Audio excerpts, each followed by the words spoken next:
A poor student tutored a failing classmate, not realizing he was a prince who'd fund her dream. That was the story of Olivia Reed's life, though she wouldn't know it for months to come. For now, she was just a girl with calloused fingers and tired eyes, racing across campus to make it to her third job of the day. Autumn leaves crunched beneath her worn sneakers as Olivia clutched her textbooks tighter to her chest.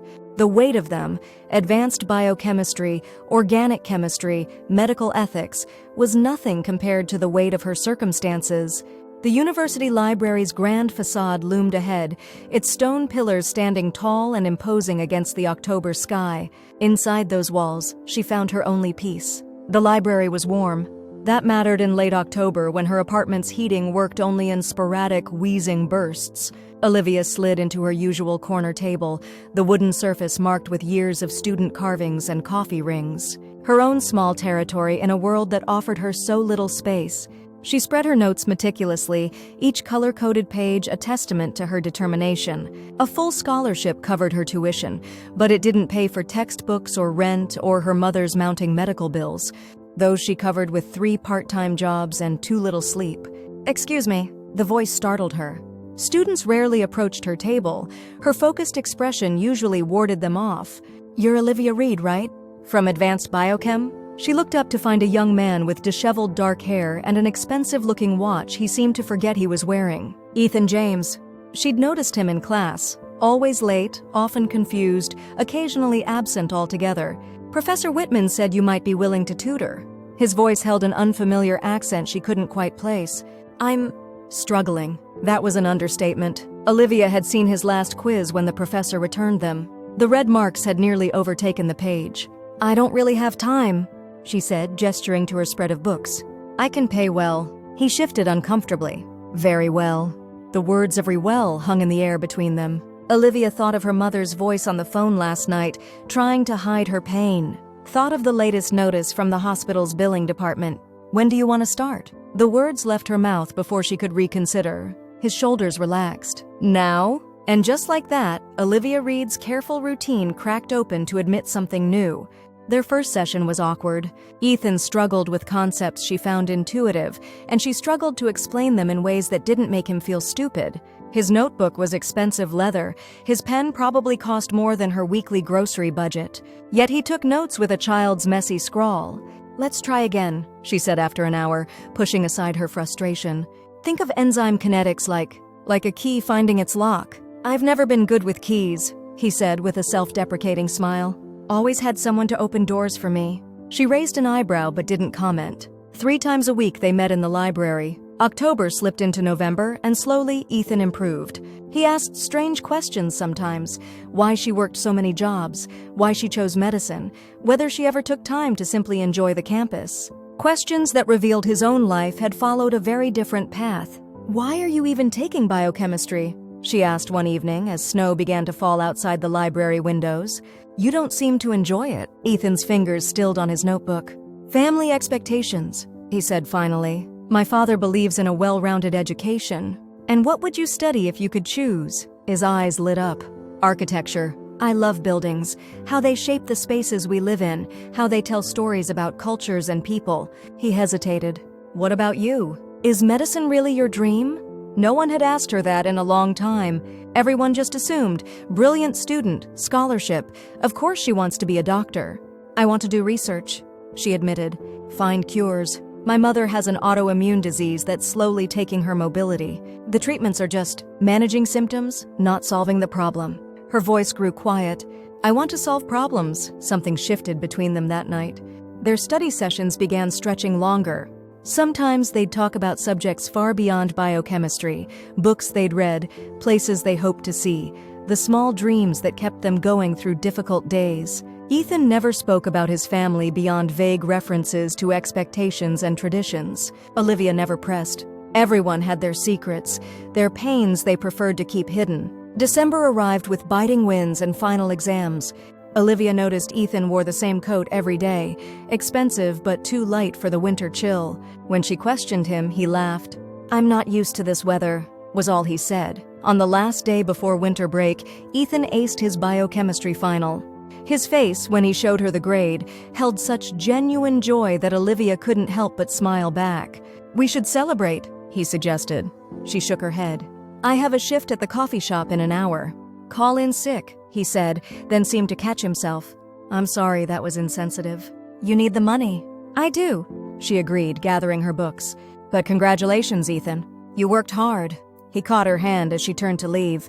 Thank you, Olivia. Not just for the tutoring. For seeing me. Not what I have or where I come from. Just me. The sincerity in his voice made her throat tight. She nodded and slipped away, confused by the sudden ache in her chest. The winter break stretched before Olivia like a wasteland. No classes meant more shifts at her jobs, but also a strange emptiness where her tutoring sessions with Ethan had been. She hadn't realized how much she'd come to look forward to them. Her mother's condition worsened just before Christmas. Another hospitalization, another round of tests, another bill she couldn't possibly pay. Olivia sat in the cold hospital waiting room, calculating and recalculating her finances, until the numbers blurred before her eyes. When she returned to campus in January, the world was covered in ice. Beautiful but treacherous. Like hope, she thought bitterly. Ethan wasn't in class on the first day back, or the second. By the third, Olivia found herself scanning the lecture hall for his familiar profile, disappointed when it remained absent. A week into the semester, she received an email from an address she didn't recognize. Meet me at the campus coffee shop at 4 p.m. Important, double E.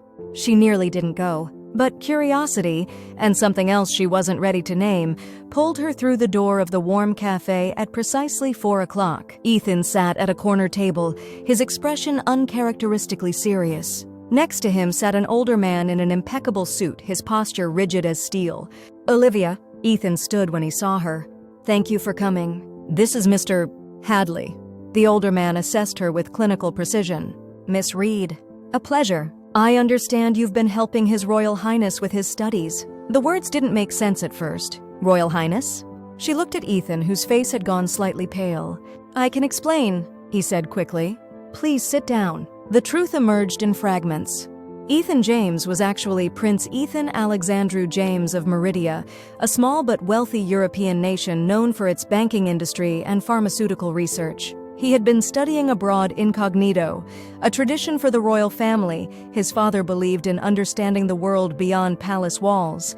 Why didn't you tell me? The hurt in her voice surprised even her. At first, it was just easier not to, Ethan said, his eyes pleading for understanding. And then, I liked being just Ethan with you. Not a prince, not an heir to anything. Just a student struggling with biochemistry. Mr. Hadley cleared his throat.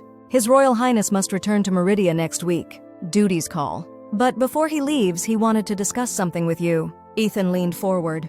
I've spoken with my father about you, Olivia. About your research ambitions, your mother's condition. Our country has one of the leading autoimmune research centers in Europe. We would like to offer you a fully funded position, tuition for your medical degree, a research stipend, housing, and specialized care for your mother. The words washed over her like a wave, too enormous to comprehend. Why? She managed finally. Because you helped me when you had nothing to gain, Ethan said simply. Because your dream matters. And because our research center needs brilliant minds like yours. This isn't charity, Mr. Hadley added, perhaps sensing her pride rising to object. This is an investment in scientific advancement. Your academic record speaks for itself, Miss Reed. The coffee shop continued its bustling rhythm around them, unaware that Olivia's world had just tilted on its axis. I need time to think, she said finally. Ethan nodded. Of course.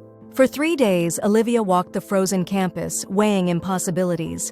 On the 4th day, she called her mother and explained everything. Her mother's response was immediate. Take the chance, Livy. Don't let pride steal your future. When she met Ethan again, it was in the library where they'd spent so many hours together. I'll accept the position, she said, but I have conditions. He smiled.